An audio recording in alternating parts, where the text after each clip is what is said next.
Mm-hmm. right? Align himself with one core. I'm not sure if I got that. Am I right? Yes, that's it, I think. Okay, so this this is how I see. Like I said earlier, it's very possible that somebody has different dimensions to what they need to do, and everything is important. And that's why at the beginning I used DDK as a case study, and I said that even though DK is doing so many things, one of the things that has helped her is to create a system that makes things work. And creating a system is as simple as being able to know who to delegate certain things to.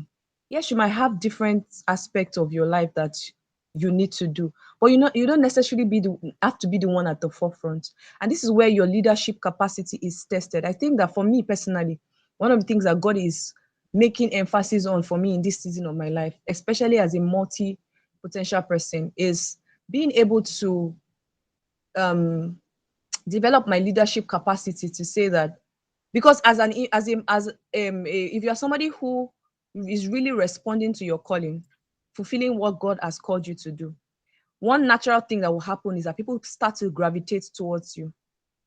If there's anybody here that is, I'm sure Jackie can testify, you're doing push, you're doing TEG and all of those things, you have people that are gravitating towards you. Inside of those people, God might start to highlight certain people to you that you will not just train, but also start to show them the process for how what you're doing is. Because as you grow, there are certain things that might not be necessary for you to do anymore. There are certain things that might not be required of you, but that thing is still there. It doesn't mean that, because as you transition through seasons, you might transition through certain seasons, but your vision is still there, your vision is still intact. The vision still has to thrive, it still has to grow. How can this vision thrive and grow regardless of me? And I think that we as humans need to start thinking of legacy.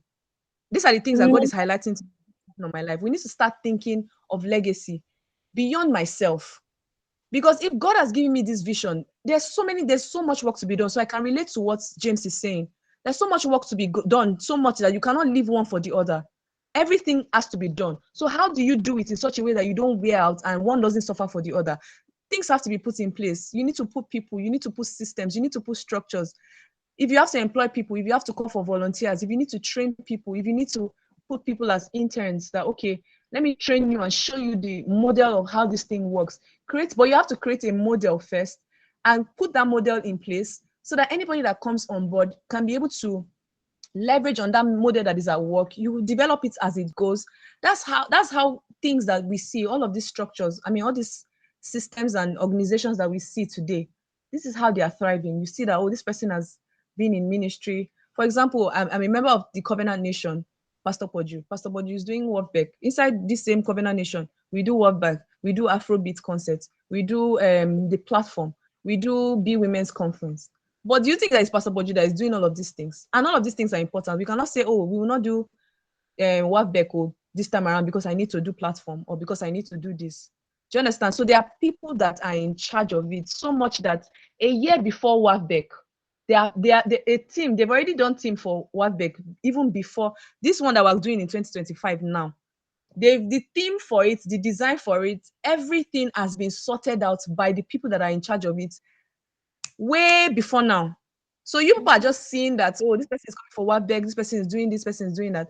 It has already been done because there are people that are in charge of it so much that Pastor Boji doesn't need to really stress himself or wear himself out or say, oh, we cannot do what beg this year because there are other things that needs to be done. So I don't know if this has answered the question, but the simple answer to it is just getting to a place where we now start to think of legacy and start to think, how can the things I'm doing begin to outlive me and grow beyond me so that nothing has to suffer, whether I'm there or not, whether I have the capacity or not, whether I fall sick or not, whether I get pregnant or not, it has to work. And I believe that this should be the emphasis and focus of our life, even as we are growing and going into the coming years, because God will not stop giving you assignment. Oh, in fact, you will still have more. Now I have so much on my hands. We have so much on our hands. There will still be more that will be given to you. So you need to now know how can I deploy and leverage all of these things that God has given to me in such a way that, and that's what people do that makes them look as if this person has wisdom. That's where the wisdom of God comes into play. So I don't know if that answered your question, or you need more clarity on that. I think I could also chip into that, because I could somewhat relate to the example James gave. I think you were off the call that time. You know, you do public relations, you're an author, you said you do a lot of other stuff now, and I can totally relate to that, because oftentimes I feel like I'm spread thin. I do a lot of things. I work, I am building up an organization, I have brands, I'm just doing a lot. And let me tell you, we are still young, and at this stage of our lives, except we want to be delusional, at this stage of our lives, you need to build your income. You talked about ministry. I run a ministry too, and the ministry even Yeah. has branches. And if some of you know, I post health devotionals daily. So if there is somebody who is spread thin, boy, I am spread thin. But at the core of these things, which is what I'll talk about in my session, and Michelle has mentioned, is God. I constantly say to persons that I'm privileged to coach that whatever you're doing, first find God in it. Because even the stream of income you're trying to build up, God has to be the foundation. It's got to be the center. When God is the center, you're not able to stretch yourself in other places. Whilst I understand that all of these things you have mentioned are core things, can I remind you of what Michelle mentioned when she talked about premium gifts? So much that it is not that specific thing you're doing that is the core. It is the foundation exactly, like a well of, how, let me use a fountain for example. There is a foundation of a fountain. It is what is coming out that you're seeing, the water you're seeing, not all this aesthetics fountain, a proper fountain that is gushing out. So even the water coming out of the fountain is core, and it touches different places in the garden, but there is still a foundation of it, you see. And that foundation is what you need to look for. All of these things you do are probably interconnected in a way. You're an author. It's a core, but you don't have to write a book every day. Maybe you're only able to write a book when God puts it in your heart to write a book. This is where your scale of preference at certain times of your life comes in. Michelle talked about seasons. Some things are important now, they're not important tomorrow. Before I left Nigeria, I was an administrator, and it's one of the things, everything I do stems from a core of myself. If you stay around me for 7 days, it's either you get frustrated or you are propelled to do more. You're propelled to start living excellently. I say this to say that I was an administrator and I love education so much all my life. I think most of my friends have heard me say this. I was never the child you say, what do you want to be in future? They say doctor. It has never crossed my mind. I always wanted to be a teacher. I always wanted to be in education. I was working in administration because I needed to get the bag, as Michelle said. And when I got frustrated by, working in private parastatals, I saw how they were treating them. I knew I couldn't survive here for long. So I started pivoting and focusing on building my hair brand. And after I left administration, I focused on building the hair brand, but I was still education at the back of my mind.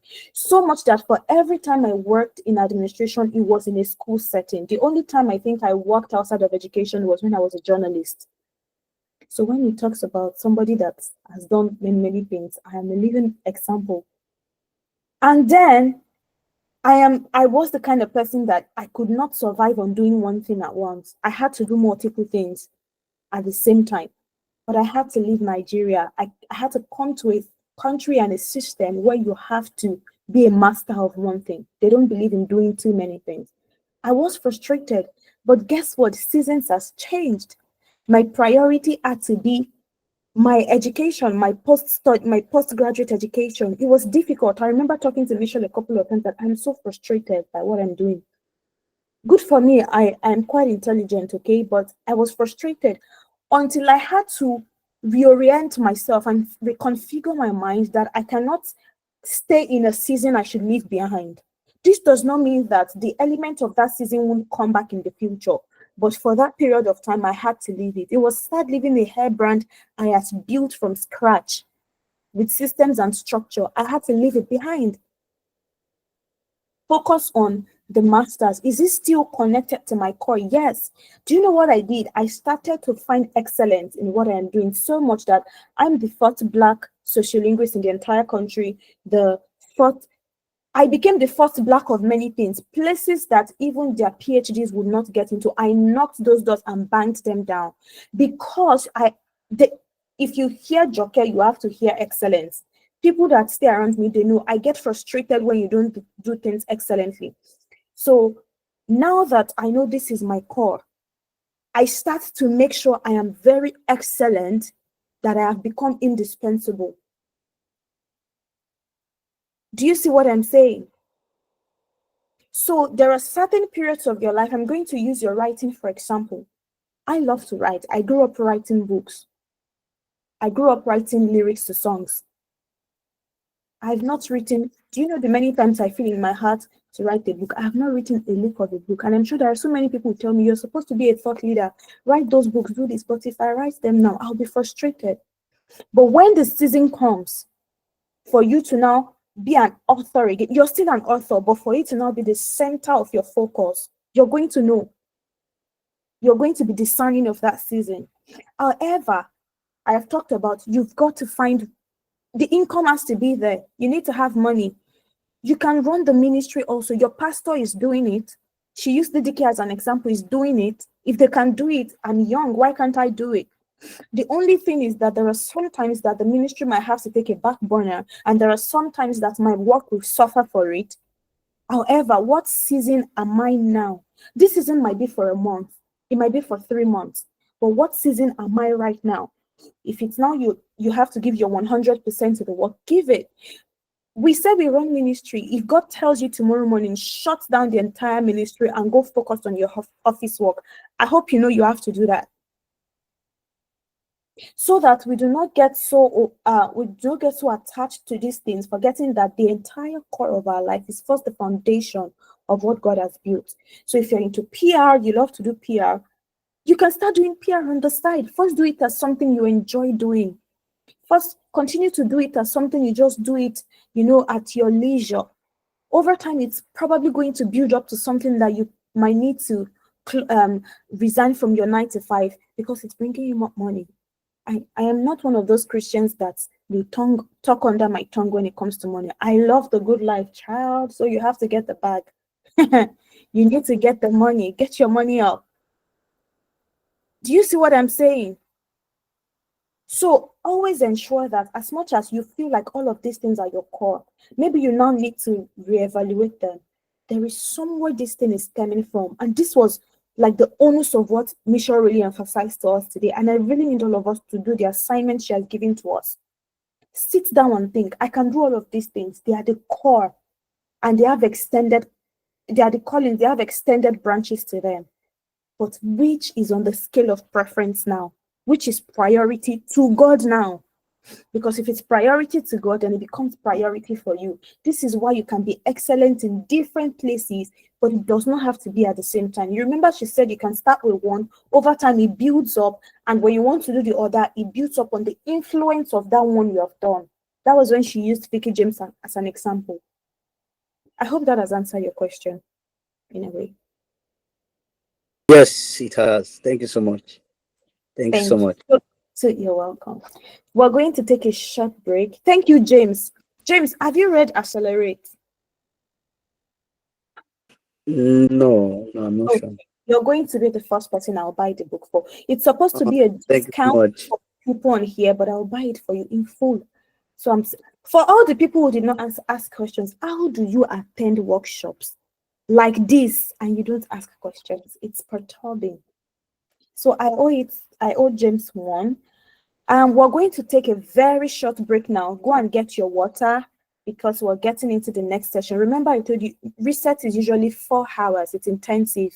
So take a break. If you need to walk around, stretch your leg. I'm going to play some music for you and we'll be right back. Is that okay? Once you hear the music stop, come back. Oh. Okay? All right. Just a moment. I'm gonna